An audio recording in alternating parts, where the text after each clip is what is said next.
जय श्री राम, हर हर महादेव। सनातन वैदिक राशि चैनल पे आप लोग का स्वागत है। मैं हूँ राजीव शाह। दोस्तों, एक वीडियो पहले आप लोग देखो, ये शंकराचार्य जी का है, निश्चलानंद सरस्वती जी का। एक बार वीडियो देख लीजिए आप। नासिक में थे या नहीं, क्या कर लिया? मैं तीन बिंदु पर आपका ध्यान केंद्रित करना चाहता हूं। भगवान शंकराचार्य के बाद के 4 शंकराचार्यों ने जब देखा कि खानदानी क्षत्रिय दिशाहीन हो गए हैं, सनातन मान बिंदुओं की रक्षा के लिए उन्होंने नागा सैनिक को उद्भाषित किया। मैं बड़े लाड़ प्यार से अपनत्व से पूछना चाहता हूं, वो नागा सैनिक अपने लक्ष्य पर अडिग हैं, करोड़ों किलोमीटर दूर भटक गए, बहुत दूर चले गए। अब भटकने का ज्ञान होने पर भी सही मार्ग पर आना नहीं चाहते। एक हमारे सैनिक कौन, खानदानी क्षत्रिय तो दिशाहीन हो गए, वैकल्पिक क्षत्रिय के रूप में मान 4 शंकराचार्यों ने अखाड़ा परिषद नागा सैनिक को उद्भाषित किया। आज नागा सैनिक हैं लक्ष्य से सुदूर। 300 वर्ष पहले मान्य गुरु गोविंद सिंह जी ने हिंदू धर्म की रक्षा के लिए खालसा पंथ बनाया। आज लाखों की संख्या में विश्व में सिख हैं, सैनिक हैं, लेकिन सनातन मान बिंदु की रक्षा के लिए नहीं है। दूसरे सैनिक भी हमारे साथ नहीं। तीसरे सैनिक हेडगेवार जी ने आरएसएस को ख्यापित किया, एक दल का प्रचारक बन के आरएसएस रह गया। तीनों सैनिक रहने पर भी हमारे किस काम के? सनातन मान बिंदु की रक्षा के लिए तीनों सैनिकों में किस सैनिक का उपयोग और विनियोग हो रहा है? मैं क्रांतिकारी दृष्टि से बोलता हूं। और अंत में सज्जनों, 2 चाहिए, एक स्वस्थ मार्गदर्शन, दूसरा सेना सैनिक। नीचे से लीजिए समर्थ रामदास तो शिवाजी, दोनों चाहिए या नहीं? व्यासपीठ तो शासन तंत्र, आगे लीजिए चंद्रगुप्त, उधर चाणक्य तो चंद्रगुप्त, आगे कुमारिल भट्ट या शंकराचार्य तो सुधन्वा जी, और आगे चलिए उधर धौम्य जी या व्यास जी तो युधिष्ठिर जी, श्री कृष्ण जी, और आगे चलिए वशिष्ठ जी तो राम जी, और आगे चलिए भृगु जी तो पृथु जी, और आगे चलिए नारद जी तो ध्रुव जी। दूसरा कहां है? हम आप जो हैं वो तो समर्थ रामदास जी से लेकर नारद जी की भूमिका प्रस्तुत कर सकते हैं ना। दूसरे की कमी दूर कीजिए ना। हम अहिंसा के पक्षधर हैं, लेकिन बौद्धों की झूठी अहिंसा ने देश को गर्त में डाल दिया। गांधी जी की झूठी अहिंसा ने भारत को गर्त में डाल दिया। हम छात्र सेना, छात्र संघ के समय छात्र बल के पक्षधर हैं। अरे राजनीति का अर्थ होता है छात्र धर्म। राजनीति और राजधर्म पर्यायवाचक हैं या नहीं? उसका एक नाम होता है दंड नीति, उसका एक नाम होता है अर्थनीति। एक उदाहरण देता हूं, सुनिए। ये भूलदंड है या नहीं? इनसे हम हवन भी करते हैं, लिखते भी हैं, गणानान्त्वा ये सब घन पाठ आदि भी, वेद का उच्चारण भी करते हैं, भोजन भी करते हैं, तैरने में भी इसका उपयोग होता है, चलने में भी उपयोग होता है। ऐसे बिना हाथ के चलने वाले की स्थिति क्या होती है? हर व्यक्ति जानता है इसके द्वारा लेखन कार्य का संपादन हो रहा हो या यज्ञ का संपादन हो रहा है या भोजन की निष्पत्ति हो रही हो, ये सेना है। सेना हर व्यक्ति को मालूम है या नहीं? ज्यादा उधर किया तो ये चांटे का रूप धारण कर सकता है, और ज्यादा किया तो मुष्टिका का रूप धारण कर सकता है, और कहीं अठलाए तो तीर धनुष को धारण कर सकता है, और कहीं मचल गए तो गन को धारण कर सकता है, रिवॉल्वर को धारण कर सकता है। ये अपने आप में छात्र धर्म है या नहीं? क्षत्रिय है या नहीं? गाढ़ी नींद में बुद्धि सो जाती है, बुद्धिपूर्वक अज्ञान का प्रश्न ही नहीं उठता। लेकिन मच्छर काटने आ जाए तो छात्र धर्म का निर्वाह करने के लिए भुजदंड अपने आप उठता है या नहीं? परंपरा प्राप्त निसर्ग सिद्ध संस्कार संवेद या भुजदंड अपने आप पहुंच जाता है। मच्छर चपेट में आ जाए तो उसका कचूमर निकल जाता है, और भाग जाए तो कम से कम इसके द्वारा खुजला लेते हैं। छात्र धर्म चाहिए। राजस्थानियों, महाराणा प्रताप का आदर्श चाहिए। छात्र धर्म का विलोप करके गांधी जी वाली अहिंसा, जिस अहिंसा के गर्भ से खून की नदी बह गई, उस अहिंसा के द्वारा हमारा कल्याण नहीं हो सकता। हम मान बिंदु की रक्षा नहीं कर सकते। हमको छात्र धर्म चाहिए, छात्र धर्म चाहिए। राजधर्म का अर्थ होता है, राजनीति का अर्थ होता है राजधर्म, राजधर्म का होता है छात्र धर्म। इसीलिए क्षत्रिय चाहिए, लेकिन सबकी रक्षा की भावना से हमने संकेत किया। इसलिए सज्जनों, आगे बढ़िए, कथा सुनिए।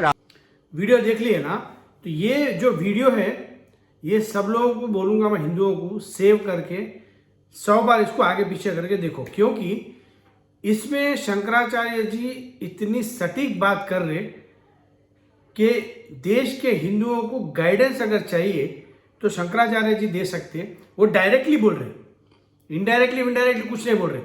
इनके अंदर जो 3 बिंदु वो लिए हैं वो मैं इसके अंदर, आप वीडियो तो देखे होंगे, पर जो सबसे फर्स्ट वो बोले हैं कि आदि शंकर जब सनातन का नुकसान ये बहुत बोलने वाले जो है वो लोग कर रहे थे, तो आदि शंकर पूरा वापस रिकन्वर्ट करके सनातन में किए। और उसके बाद में जो 4 शंकराचार्य अलग अलग, द्वारका पीठ है, गोवर्धन पीठ है और श्रृंगेरी पीठ है और ज्योतिष पीठ है, ये ऐसे 4 पीठ सनातन की रक्षा के लिए बनाए थे और चारों अलग अलग दिशा के अंदर बनाए थे कि पूरा का पूरा भारत देश कवर हो जाना। और उसके बाद में चारों शंकराचार्य मिलके सनातन हिंदुओं की रक्षा के लिए, धर्म की रक्षा के लिए नागा साधुआ बनाए थे। ये नागा साधु क्या है? ये वॉरियर्स है, सैनिक है। सबसे बड़ा दुख और अंदर की पीड़ा उनकी जो थी कि ये जो सैनिक है नागा साधु, ये करोड़ों मील दूर हो गए धर्म से, कोई लेना देना नहीं है उन लोगों का। ये बहुत चिंता की बात है। और उसके बाद में बैकअप में क्या करे थे शंकराचार्य लोग? अखाड़े का निर्माण करे थे। ये जितने भी अखाड़े हैं ना, जूना अखाड़े, सब अखाड़े, इसका निर्माण करे थे कि हिंदू सनातन को बचाना और शास्त्र और शस्त्र दोनों से ये लोग परिपूर्ण रहना। और जहाँ पे डिफिकल्टी आता हिंदुइज्म को या सनातन को, तो ये लोग उठ के खड़े हो जाना। मगर अखाड़े भी पूरे टोटली वेस्ट है। क्यों? अब देखो, एक मैं एग्जांपल देता हूँ। अवधेशानंद गिरी जी महाराज है, बहुत पूजनीय है, नो डाउट, जूना अखाड़े के वो है, मेन महंत है। वो कभी कुछ करते हुए दिखे, खाली ट्विटर पे कोट्स डालते रहते, फेसबुक पे कोट्स डालते रहते। तो अखाड़े का भी सनातन को बचाने के लिए कोई काम नहीं है। बहुत बड़ी पीड़ा है शंकराचार्य जी को, और राइटली है। और उसके बाद में वो सेकंड एग्जाम्पल देते गुरु गोविंद सिंह का। अब सोचने वाली बात यह है कि गुरु गोविंद सिंह अपने जो बलिदान दिए थे सर्वोच्च, अपने चारों पुत्रों का, वो किसके लिए दिए थे? वो सनातन हिंदू धर्म को बचाने के लिए अपनी जान दिए और हिंदू को प्रोटेक्ट करने के, हिंदू धर्म को प्रोटेक्ट करने के लिए खालसा पंथ की स्थापना करे थे। अभी सिखा क्या है? वो अपना अलग ही रिलीजन समझते, हिंदुओं से डिस्कनेक्ट होना चाहते। मतलब एक बहुत बड़े वॉरियर जो एक हिंदू का सबसे बड़ा जो लड़का है घर के अंदर, प्रोटेक्ट करने के लिए वो सिख धर्म में, सिख पंथ के अंदर उसको भेजे थे। अब वो अलग धर्मिश मान ले रहे उसको। और जब भी मैं डिबेट्स के अंदर देखता हूँ हिंदू, मुस्लिम, सिख, ईसाई, सिख कैसा आता भाई? सिख तो हिंदुइज्म का ही पार्ट है ना, उसको अलग से क्यों ट्रीट करते? जैन को अलग से क्यों ट्रीट करते? ये सब हिंदू के पार्टी है, डिवीजन नहीं करना चाहिए इसके अंदर। तो वो एक बहुत बड़ा दुख वो प्रकट किया। और थर्ड और सबसे इंपॉर्टेंट, आरएसएस के जो फाउंडर है हेगड़ेवार जी, वो एक ऑर्गेनाइजेशन आरएसएस के नाम से खोले थे। क्यों खोले थे? हिंदुओं को प्रोटेक्ट करने के लिए खोले थे। और उनके काफ़ी एग्जाम्पल्स है स्टार्टिंग के अंदर, नागपुर के अंदर, पूना के अंदर, जहाँ पे वो खुद सामने जाके ऐसे ऐसे कृत्य करें कि हिंदुओं को प्रोटेक्ट करें जाके। और उसके बाद में जो सेकंड आए थे गोलवालकर जी, वो भी बहुत लर्नेड प्रखांड विद्वान थे। उसके बाद के तो पूरे लिंबुआई हैं, फालतू पूरे। दो तो मतलब आरएसएस की जो बेस है ये हिंदू प्रोटेक्टर बेस है। मगर वो क्या बोले, अब ये आरएसएस एक पार्टी मतलब भारतीय जनता पार्टी की प्रचारक विंग रह गए। और ऐसा भी आरएसएस अपने मूल मुद्दे से भटक के वो एक सोशल ऑर्गेनाइजेशन रह गया है। और बहुत बैड लक और दुर्भाग्य है कि उसका जो चीफ है मोहन भागवत, एक नंबर का बेवकूफ है। क्या बोलता कुछ भी नहीं मालूम, क्या चीज का सेवन करता सुबह सुबह नहीं मालूम, कुछ तो भी बोल देता आके। कभी डीएनए मैचिंग कर लेता, कभी कास्ट के बारे में बोल देता, कभी कुछ बोल देता। मतलब एक एवरेज से नॉर्मल आदमी की भी बुद्धि नहीं है उसके अंदर। बिल्कुल जैसा बिहार का लालू प्रसाद का जो बड़ा वाला तेज प्रताप है ना, उसको और मोहन भागवत को कंपेयर कर सकते हैं। अब वो भी देखो, रात में साईं बाबा का सीरियल देखा करते, सुबह टेबल पे विभूति दिखी करते उसको, ऐसी चाहिए भी मोहन भागवत भी बिल्कुल दिमाग से पैदल, कोई अक्ल नहीं है कब क्या बोलना। हिंदुओं के अंदर वीरता लेके आने के बदले में वो नपुंसकता लेके आ रहा है हिंदुओं के अंदर। मूर्ति का पूजा मत करो, मूर्ति छोड़ दो, 50 साल के लिए मूर्ति छोड़ दो, हर मस्जिद में शिवलिंग क्यों ढूंढना, हमारा नेचर के अगेंस्ट में जाके राम मंदिर का करे, हमारे को काशी मथुरा से कोई लेना देना नहीं। ये सब पूरे नॉर्मल इंसान कैसा बोल सकता है? हिंदू ये कुछ ना कुछ सेवन करे तो ही बोलते हैं ऐसे चीज़ें। और क्या सेवन करता है वो अपने को एक रिसर्च का मैटर है, एक बार जरूर से करना। खाली राहुल गांधी नहीं करता, इन्हें भी कुछ करता सेवन, डेफिनेटली करता। और इसीलिए अब उसके बाद में second part of the video में वो क्या बोले, वो नरेंद्र मोदी को बोले। नरेंद्र मोदी को देखो, अपने उनकी ऑनेस्टी पे डाउट नहीं कर सकते, सत्यनिष्ठा पे उनके डाउट नहीं कर सकते, काम करने की क्षमता पे डाउट नहीं कर सकते, मेहनत पे डाउट नहीं कर सकते। तो नरेंद्र मोदी को और मोहन भागवत को भी कंपेयर करना गलत है, ये तो फालतू ही है। नरेंद्र मोदी फिर भी सबका साथ, सबका विकास, सबका विश्वास करते, जो वोट नहीं देते उनका ज़्यादा विश्वास जीतने को जाते।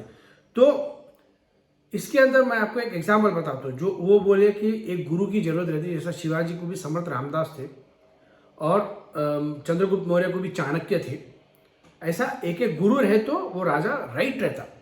अभी देश के अंदर क्या है, ये पूरे मैं आपको एग्जाम्पल बता दूँ, ये पूरे जितने भी पॉलिटिशियंस हैं ना, ये बेफाम के लफंगे हो गए, घोड़े भी नहीं बोलना, लफंगे हो गए, जैसा दिल में ऐसा कर रहे। अभी देखो, सनातन का सबसे बड़ा सनातन का रिप्रेजेंटेटिव कौन है? शंकराचार्य के 4 पीठों में सबसे प्रथम पीठ है गोवर्धन पीठ। गोवर्धन पीठ के जो शंकराचार्य है वो है निश्चलानंद सरस्वती जी। तो जैसा राम मंदिर के अंदर भूमि पूजन हुआ, ठीक है, देश के प्रधानमंत्री है, जरूर से उनके हाथ से होना चाहिए, मगर सनातन को कौन रिप्रेजेंट करता? भगवान राम को रिप्रेजेंट करने में सनातन के तरफ से एक पॉलिटिशियन जाएगा या फिर धर्मगुरु जाएंगे? अपने धर्मगुरु में सबसे बड़े कौन है? गोवर्धन मठ के जो शंकराचार्य वो है, भगवान आदि शंकर के द्वारा स्थापित पीठ है। ये 70 साल के पहले ये लफंगा कॉन्स्टिट्यूशन बना था, वैसा नहीं, ये भगवान आदि शंकर का बनाया सो पीठ है। तो सनातन हिंदू के लिए तो सबसे हाईएस्ट पोस्ट वही है। हाईएस्ट पोस्ट के हाथ से भूमि पूजन कराना चाहिए ना। राम मंदिर का हुआ, काशी का हुआ, काशी के अंदर भी इधर आ गए हमारे मोदी जी, वहाँ पे भी भूमि पूजन में आके हीरो के ऐसा फोटो ले लिए, काशी कॉरिडोर में भी आए, भाषण भी लंबे लंबे दिए, वही सब सामने फोटोग्राफी हुआ। अभी रिसेंटली उज्जैन के अंदर, महाकाल के अंदर शंकराचार्य जी का कोई जिक्र ही नहीं है, उसके अंदर कोई डिस्कशन ही नहीं है। जबकि महाकाल एक ज्योतिर्लिंग है, काशी एक ज्योतिर्लिंग है, राम जन्मभूमि, राम का जन्म का स्थान है भगवान राम का। ये सब जगह रिप्रेजेंटेशन, और यहाँ पे अगर आपको कॉरिडोर का ओपनिंग भी कराने का है ना, ठीक है, आप देश के प्रधानमंत्री आप जरूर से कर सकते, मगर फर्स्ट नाम इसके अंदर है ना शंकराचार्य जी का, क्योंकि वो धार्मिक है। आप कोई एयरफोर्स का जाके ओपनिंग करो, कोई बड़ा गवर्नमेंट का ऑफिस करो, या कोई डैम करो, या कुछ बड़े प्रोजेक्ट में इनॉग्रेट करो, वो आपका राइट है, उसके अंदर धर्मगुरु नहीं आते। मगर मंदिर, इतने बड़े तीर्थ स्थान में ज्योतिर्लिंग की जगह आप कैसा ओपनिंग कर लेते जाके? ये जो है ये कार्य शंकराचार्य जी के थ्रू से होना। ये सब आप पुराने में भी आप देख लो, जितने भी पुराने में भी देखो, चलो राजा रजवाड़े तो छोड़ दो, भगवान राम के टाइम पे भी वहाँ पे उनके जो गुरु है वशिष्ठ से चलता था पूरा राज, भगवान राम करते थे अंडर गाइडेंस ऑफ वशिष्ठ। इसके बाद में आ जाओ महाभारत के टाइम पे, पूरा महाभारत का जो कौरव पांडव के उनके कुलगुरु थे कृपाचार्य के गाइडेंस के अंदर वो लोग काम करते। एक स्पिरिचुअल गुरु पीछे रहता राजा के काम करने के लिए। महाभारत के टाइम पे द्रोणाचार्य उनके वेपन वगैरह शिक्षित करने के लिए थे, कुलगुरु कृपाचार्य पूरे एडमिनिस्ट्रेशन देखने के लिए थे। तो एक स्पिरिचुअल लीडर की कमी अगर हो गई ना, तो वो देश चल ही नहीं सकता, ऐसे ही चलता। जहाँ धार्मिक कार्यों के अंदर भी मोदी जी घुस जा रहे हर जगह और फोटोग्राफी करते रहते। भगवान के शंकर भगवान के सामने वो फोटोग्राफी, भाई फोटोग्राफी करने के लिए गर्भगृह में कैमरामैन को तो जाना ही पड़ता ना। अब गर्भगृह अपने पास, गर्भगृह ऐसी पवित्र जगह है जहाँ पे सिर्फ पुजारी वही जा सकते हैं। आप श्रीनाथ जी में भी, हम जो श्रीनाथ जी जिनको मैं मानता हूँ, वहाँ पे भी गर्भगृह में जो तिलकायत है और जो उनकी पूजा करते वही जा सकते, कोई भी नहीं जा सकते। उसके पीएम रहने दो, सीएम रहने दो, कोई भी रहने दो, गर्भगृह में कोई भी नहीं जा सकता। गर्भगृह में खुद तो चले गए, कैमरामैन को भी लेके चले गए। तो ये कितना डाइल्यूशन कर रहे हैं, ये बोल रहा हूँ मैं, कुछ बुराई नहीं कर रहा हूँ। ठीक है भाई, बहुत अच्छा कॉरिडोर बनाए होंगे, उसके अंदर भी कितने पुराने टेम्पलों को ज़मीन दोस्त कर दिए, वो भी अपने को नहीं मालूम। काशी का तो मालूम है मेरे को, और ये जो भी गुजरात के जो टेम्पल्स तोड़े थे, मंदिर तोड़े थे, वो भी मेरे को मालूम है। उज्जैन के बारे में नहीं मालूम, पर एक प्राचीन शिवलिंग का 2000 साल के पहले का, वो उसको तोड़ के समतल कर दिए बोल के। मोदी जी का मैं बता रहा हूँ आपको, जो मोदी जी की ज़्यादा चमचागिरी करते ना, ये जो पुराने प्राचीन मंदिर जो तोड़ दे रहे ना, मैं आपको अब अपने खुद के ऊपर एग्जाम्पल ले लो। जैसा आपके पिताजी हैं, उनके दादाजी हैं, परदादा जी हैं, उनके परदादा जी हैं, अपने पास सनातन में पूरी एक लीनेज रहती है। अगर सपोज अपने पप्पा या अपने पिताजी, दादाजी, ऊपर वालों का पूरा नाम ही मिटा दे, अपने को नहीं पता है, तो मालूम पड़ता क्या? नहीं मालूम पड़ता। मोदी जी जो काम कर रहे हैं ना, 5 स्टार कॉरिडोर तो खोल दे रहे, उसके आड़ के अंदर प्राचीन अपनी धरोहरों को जमीन में गाड़ दे रहे, समतल ही कर दे रहे, गायब कर दे रहे उसको।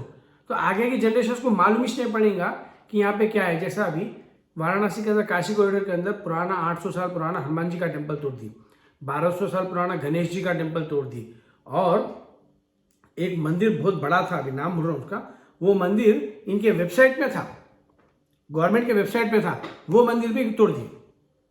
और तोड़े बोले तो मतलब रेस्पेक्ट से भी नहीं तोड़े, जेसीबीओ से तोड़ दिए पूरा। मूर्तियों को भी जेसीबीओ से निकाल दिए, प्राण प्रतिष्ठा नहीं करे, कुछ भी नहीं करे उसको। और जो लोग वहाँ पे पुराने घरों के अंदर बचा के रखे थे मंदिरों को, उनको बोल रहे कि जो है ये मंदिर छुपा के लोग जो है उन लोगों को एक विलन बना दिए। जबकि मुगल से, मुस्लिम आक्रांताओं से बचाने के लिए वो लोग वो मंदिर बचा लिए, मुस्लिम से तो बचा लिए, ये मुल्ला अब्बासी से नहीं बचा सके, इन्हें तोड़ दिए, पूरा का पूरा साफ हो गया। काशी के अंदर जितना भी आप कॉरिडोर के नाम पे दिख रहे ना, सब का सब मॉडर्न है, पुराना प्राचीनतम है ही नहीं। वाराणसी को, काशी को, मोदी जी को क्वेटो बनाना है। क्वेटो जो है वाराणसी का कॉपी है। हमारे महाराज क्या कर रहे, क्वेटो को कॉपी करते करते, मतलब ओरिजिनल को वो कॉपी करे और डुप्लीकेट को इधर कॉपी करने का है क्वेटो के असर। क्या बोलना भाई, अब कुछ भी बोले तो आजकल ये मास्टर स्ट्रोकवादी है और इनके चमचे हैं, ऐसा कूदने लग जाते ना, रियलिटी भी बात नहीं करना चाहते, धर्म के अंदर भी कॉम्प्रोमाइज़ करना चाहते। तो मैं यही बोल रहा हूँ कि जो निश्चलानंद सरस्वती जी का जो एक्चुअली दुख भी नहीं बोल सकते, उन्हें वार्निंग ही दे रहे, अगर देश के हिंदुआ नहीं जगे और ये पॉलिटिशियंस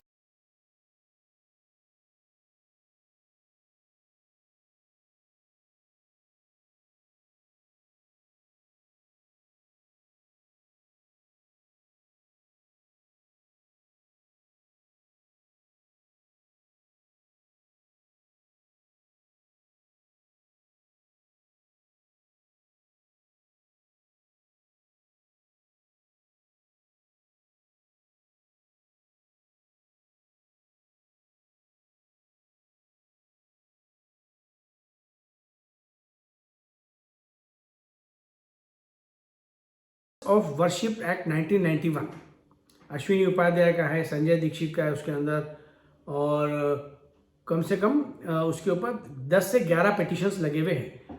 और सुप्रीम कोर्ट इसके अंदर क्लियर बोल रही कि डायरेक्शन दो भाई, क्या करना है इसके अंदर। सेंट्रल गवर्नमेंट टाल मटोल कर रही, और अब लास्ट में सुप्रीम कोर्ट क्या बोले, भाई हम 31 तक टाइम दे रहे तुमको, और अटॉर्नी जनरल भी 2 हफ्ते का टाइम मांगे, ठीक है 31 तक दे रहे, आप उसका हमको रिजोल्यूशन लेके आके दे दो, क्या करने का है बोल के। कुछ लोग क्या बोलते हैं, मास्टर स्ट्रोक खेलेंगे। देखो भाई, अगर मास्टर स्ट्रोक खेलना ही था इसके अंदर, तो पार्लियामेंट के पास पूरा पावर है ये एक्ट को ऐसा कैरम बोर्ड के स्ट्राइकर के ऐसा 5 मिनट में निकाल दे सकते, क्योंकि पार्लियामेंट बनाए इसमें। जैसा किसान बिल रिपील करे वैसा ये भी रिपील हो जाता। अच्छा, किसान बिल तो बहुत डिटेल बिल था, 3 फार्मूला थे, उसको रिपील करने में थोड़ा समझो 1 दिन भी लगा। इसको तो 5 मिनट ही लगते खाली, क्योंकि ये पूरा अनकॉन्स्टिट्यूशनल है, इसके ऊपर डिबेट भी नहीं हुआ। और सेकेंडली मोदी गवर्नमेंट को बोलूँगा, अगर आपको जरा भी ऐसा लगा कि ये एक्ट रहना चाहिए तो थूक के चाटने का बराबर है, क्योंकि जिस टाइम पे एक्ट आए तो बीजेपी विरोध करी थी, और उमा भारती, सुषमा स्वराज, ये लोग बहुत बड़े बड़े स्टेटमेंट दिए थे कि ये एंटी हिंदू लॉ है, अनकॉन्स्टिट्यूशनल है। तो अगर आप लोग को थूक के चाटना नहीं है तो कोर्ट का वेट मत करो 31 का, पार्लियामेंट के अंदर ही इसके अंदर जो है इसको निकाल के फेंक दो, आराम से निकल जाता, कोई बड़ी बात नहीं है। 5 मिनट का काम है, खाली एक वोटिंग करने का है, निकल जाता है इसके अंदर आराम से। कोई भी पार्लियामेंट के जितना पावरफुल ये देश के अंदर कुछ भी नहीं, तो आराम से निकल जाता, इसके अंदर कोई टेंशन की बात नहीं है।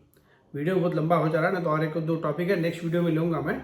मगर मैं जितने भी हिंदूज को बोल रहा हूँ, मेरा ये सजेशन है कि आप पॉलिटिशियंस को छोड़ दो और धर्म की राह पे आ जाओ। धर्म पॉलिटिक्स में रहना जरूरी है, धर्म में पॉलिटिक्स नहीं आना चाहिए। जो मोदी जी कर रहे, इतने बड़े बड़े ज्योतिर्लिंग में जाके खुद फीते काट रहे ना, तो गलत है। धर्म में पॉलिटिक्स नहीं आना, पॉलिटिक्स में धर्म रहना चाहिए, क्योंकि धर्म से ही पॉलिटिक्स चल सकता, सही चलता। ठीक है, तो वीडियो बहुत लंबा हो गया, आप लोग सोचो मेरी बात को। जय श्री राम, हर हर महादेव।